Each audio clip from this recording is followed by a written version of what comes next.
Hello guys, welcome back to the channel deep dive insights. Guys, आज मैं एक ऐसे इंडियन लड़के की बात करने जा रहा हूं जो लंदन का सबसे यंगेस्ट अरबपति इंसान बना। गाइस, मैं बात कर रहा हूं डोर स्टेप के फाउंडर अक्षय रुपारेलिया की।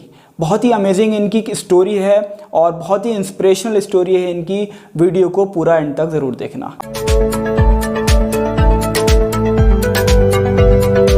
अक्षय रुपारेलिया 16 जुलाई 1998 को हेमल हेम्पस्टेड में बॉर्न हुए और बाद में ये मूव हो गए हैरो लंदन में, जहाँ पे इन्होंने क्वीन एलिजाबेथ स्कूल ज्वाइन करा और अपनी स्कूलिंग इन्होंने परस्यू करी। ये गुजराती इंडियन फैमिली से बिलोंग करते थे और इनके बोथ पेरेंट्स डीफ थे और जो कि बाद में इंडिया छोड़ के ग्रेटर लंदन शिफ्ट हो गए। इनके father Kaushik Ruparelia care worker की जॉब करते थे लंदन में और इनकी mother Renuka Ruparelia as a teaching assistant की जॉब करती थी और as a support worker job करती थी डीफ चिल्ड्रन के लिए। इनके पेरेंट्स ने बहुत ज़्यादा हार्डवर्क करा ताकि वो लंदन में अपना खुद का एक घर ले पाएँ। जब अक्षय रुपारेलिया 10 ईयर्स के थे तब इनके पेरेंट्स ने उस टाइम पे ये नए घर में अपने मूव करे और वहीं से अक्षय रुपारेलिया को एक नया आइडिया आया रियल एस्टेट बिजनेस करने का। इन्होंने फील करा जब इनकी फैमिली अपना नया घर परचेस करने गई थी तो इनको जो एजेंट्स थे उस टाइम पे एस्टेट एजेंट्स, उनको बहुत ज़्यादा कमीशन देना पड़ा। यहीं से इन्होंने सोचा कि जब एक बायर है और एक सेलर है जिसको अपना घर बेचना है और एक पर्सन को अपना घर खरीदना है, तो ये बीच में एजेंट्स इतना ज़्यादा कमीशन क्यों ले रहे हैं। फिर ये बड़े होते रहे टाइम के साथ साथ और इन्होंने बिजनेस स्टोरीज पढ़नी स्टार्ट करी अमेज़ॉन की और ऊबर की, जो कि उस टाइम पे लंदन के टॉप बिजनेस लीडर हो गए थे मार्केट के। उसके बारे में इन्होंने पढ़ा, रिसर्च करी कि ये लोग कैसे टेक्नोलॉजी की हेल्प से इतने ज़्यादा इन्होंने मार्केट शेयर अपना गेन करा। उस टाइम पे लंदन में जो एस्टेट एजेंट थे वो करीब 1 से 1.5% का कमीशन रेट अपना चार्ज करते थे और लंदन के अंदर एक जो ऑन एन एवरेज जो प्रॉपर्टी का रेट होता था वो करीब 2 लाख पाउंड से 3 लाख पाउंड तक होता था और उसे अगर मैं इंडियन करेंसी में कन्वर्ट करूं तो वो लगभग 2 करोड़ से 3 करोड़ रुपए बैठेंगे।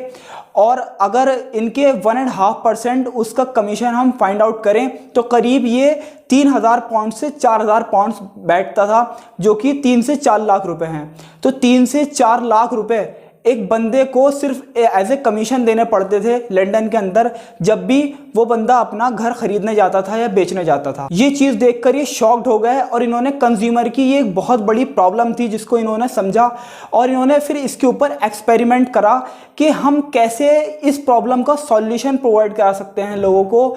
और जो इसके अंदर सबसे ज़्यादा मेन प्रॉब्लम थी वो प्राइसिंग की थी।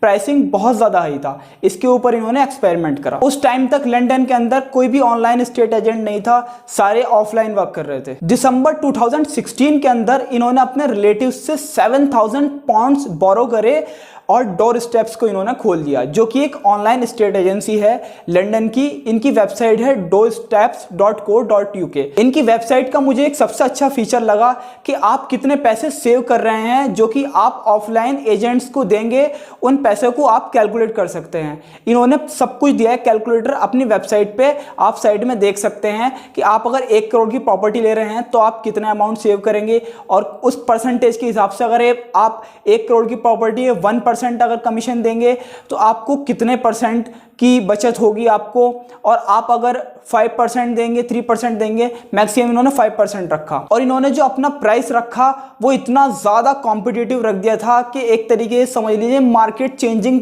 प्राइस इन्होंने अपना रख दिया था। इन्होंने अपना प्राइस सिर्फ रखा 99 पाउंड्स और अगर आप कंपेयर करें कहाँ पर तो 3,000 से 4,000 पाउंड्स और कहाँ 99 पाउंड्स, बहुत ज़्यादा डिफरेंस आ गया था यहाँ पे मार्केट में। जैसे मैंने आपको बताया इन्होंने अपने स्कूल टाइम में अपनी कंपनी स्टार्ट कर दी और ये स्कूल के टाइम पे कॉल रिसीव नहीं कर सकते थे क्लाइंट्स की, तो इन्होंने उसके लिए कॉल सेंटर को हायर करा।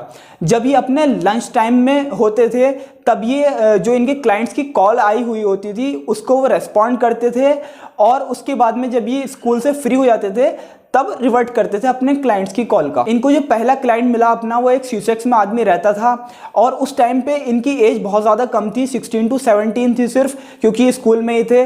तो ना तो इनके पास में कार थी ना ही इनका ड्राइविंग लाइसेंस बना था। तो इन्होंने अपनी सिस्टर के बॉयफ्रेंड को की हेल्प ली और उन्होंने इन्हें ड्रॉप करा, स्यूसेक्स लेके गए और उस क्लाइंट से मिलवाया। उनके इन्होंने फोटोग्राफ्स लिए, अपनी वेबसाइट्स पे अपलोड करे और करीब 3 वीक्स के अंदर अंदर इन्होंने वो प्रॉपर्टीज़ सोल्ड कर दी। जो प्रॉपर्टीज़ इनकी वेबसाइट पे लिस्टेड थी, उन प्रॉपर्टीज़ को क्लाइंट्स को दिखाने के लिए इन्होंने सेल्फ एम्प्लॉयड मदर्स को हायर करा, जो कि क्लाइंट को ये सारी प्रॉपर्टीज़ दिखाती थी और बहुत ही ऑनेस्टी से वो अपना काम भी करती थी। इनकी स्टोरी मुझे इतनी ज़्यादा इंस्पायरिंग लगी। एक 16-17 साल का बच्चा ज़्यादा से ज़्यादा क्या सोचता है कि मैं खेलूँगा कूदूँगा, थोड़ा बहुत पढ़ा और अपना घर चले गए, और उस उम्र के अंदर इन्होंने अपनी कंपनी स्टार्ट कर दी। अब इनकी कंपनी ठीक ठाक चलने लगी थी, लेकिन ये अपनी कंपनी का जितना भी प्रॉफिट होता था वो वापस उसके अंदर इन्वेस्ट कर देते थे और सिर्फ अपने खर्चे के लिए 500 पाउंड से निकालते थे। बाद में इन्होंने उन 500 पाउंड्स को बढ़ा के 1000 पाउंड्स करा, जिनको इन्होंने सेव करके अपनी फर्स्ट कार परचेज करी। कंपनी लॉन्च होने के सिर्फ 16 मंथ के अंदर इनकी कंपनी 18th सबसे बड़ी स्टेट एजेंसी बन गई थी लंदन की, और इन्होंने लगभग 1% मार्केट कैपिटलाइजेशन पूरे रियल एस्टेट का गेन कर लिया था लंदन का। और सिर्फ 1 साल के अंदर इनकी कंपनी की वैल्यूएशन 12 मिलियन पाउंड्स हो गई थी और ये लंदन के सबसे यंगेस्ट मिलियनर हो गए थे। और इन्होंने 1 साल के अंदर 100 मिलियन पाउंड्स की डील करा दी थी रियल एस्टेट में। इन्हें ऑक्सफोर्ड यूनिवर्सिटी से भी ऑफर आया इकोनॉमिक्स और मैथ की टीचिंग के लिए, लेकिन इन्होंने वो ऑफर एक्सेप्ट नहीं करा। इन्होंने अपनी कंपनी की ग्रोथ पे ध्यान दिया। इन्होंने अपनी कंपनी डोर स्टेप्स के लिए 2 राउंड क्राउड फंडिंग करी और लगभग जिसके अंदर इन्होंने 3,95,480 पाउंड्स इन्होंने रेस करे और करीब 3.23% इक्विटी इन्होंने अपने 492 इन्वेस्टर्स को दे दी। सेकेंड राउंड क्राउड फंडिंग में इन्होंने 8,89,340 लाख पाउंड्स इन्होंने रेस करे और करीब 4.71% इक्विटी इन्होंने अपने 655 इन्वेस्टर्स को दे दी। इन्होंने अपनी मार्केटिंग में बहुत कम पैसा इन्वेस्ट करा, क्योंकि इनकी मार्केटिंग वर्ड ऑफ माउथ से ऑटोमेटिक हो रही थी, क्योंकि इनके प्राइस ही इतने ज़्यादा लो थे। जुलाई 2017 के अंदर ये टॉप 50 में आ गए थे रियल एस्टेट एजेंट्स में, और उसके 1 साल के बाद जुलाई 2018 में ये टॉप 50 से टॉप 10 में पहुंच गए। और इन 2020 इनकी कंपनी की वैल्यूएशन 18 मिलियन पाउंड्स तक पहुंच गई थी। अगर मैं 18 मिलियन पाउंड्स को इंडियन करेंसी में कन्वर्ट करूं तो ये बैठेंगे 1 अरब 84 करोड़ रुपए, जो कि एक बहुत बड़ा अमाउंट होता है।